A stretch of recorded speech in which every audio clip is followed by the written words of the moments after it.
Ar-Rahman adalah menggambarkan dan menuntun kita untuk beriman kepada sifat Allah Subhanahu wa Ta'ala yang Maha Pengasih, tanpa pilih kasih kepada semua hambanya, baik yang beriman maupun yang kafir, yang bertakwa ataupun yang zolim. Semua diberikan karunia oleh Allah. Bahkan terkadang orang yang zolim, seperti yang pernah saya sampaikan dulu, secara zohir lebih banyak diberikan oleh Allah Subhanahu wa Ta'ala ketimbang orang-orang yang baik, orang-orang yang bertakwa. Sering kita lihat seperti itu ya.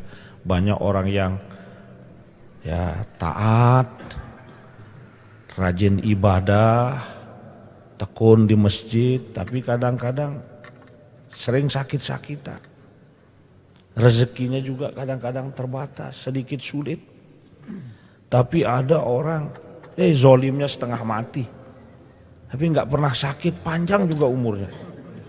Ya, rezekinya juga gampang sekali.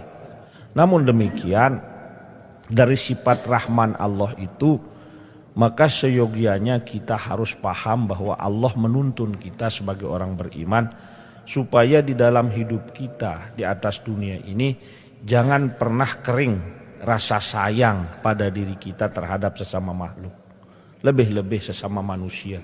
Adakah dia beriman atau tidak, rasa sayang itu harus tetap ada pada kita.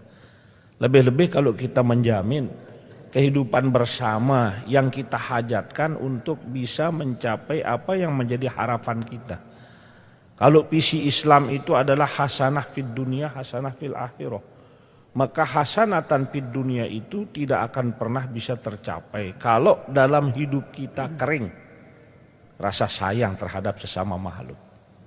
Dan dalam banyak riwayat, Bapak Ibu sudah mendengar, sudah membaca, sudah menyaksikan di masa lalu umat-umat sebelum kita itu diceritakan dalam riwayat para nabi-nabi sebelum kita maupun di dalam riwayat yang sampai kepada kita dari Nabi besar Muhammad SAW.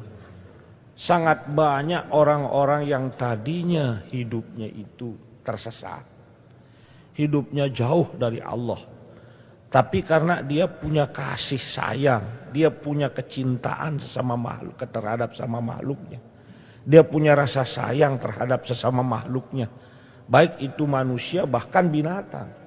Justru dengan rasa sayang yang dia miliki itu, pada akhirnya Allah memberikan kasih sayangnya kepada yang bersangkutan dan menjadikan dia orang yang baik, lalu husnul khotimah. Nah, yang sering kita dengarkan ada satu riwayat di mana dari kalangan umat sebelum kita, orang Yahudi, ada seorang perempuan yang menjadi pelacur. Dan itu ada dalam kitab Riyadhus Shalihin. Sepulang dia dari melakukan profesinya sebagai pelacur, di tengah jalan dia melihat ada seekor anjing yang kelelahan, kehausan, sangat pingin minum, menjulurkan lidahnya, tapi tidak ada air.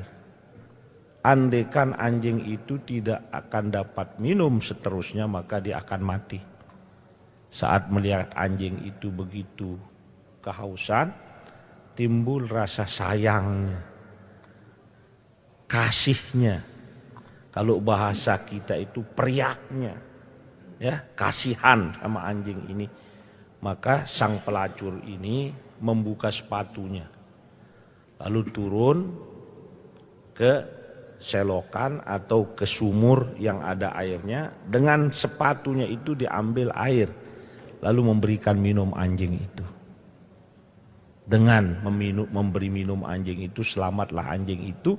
Ternyata berkat ya perbuatannya yang merasa kasihan sama anjing itu, akhirnya Allah memberikan dia petunjuk dan dia diwafatkan oleh Allah dalam husnul khotimah, maka dia pun menjadi ahli surga. Kan itu. Jadi dalam hidup kita ini Bapak Ibu sekalian, sifat Rahman Allah itu, nama Allah Ar-Rahman seharusnya menuntun kita dalam hidup, bahwa kehidupan bersama di atas dunia ini tidak boleh kering dari rasa kasih.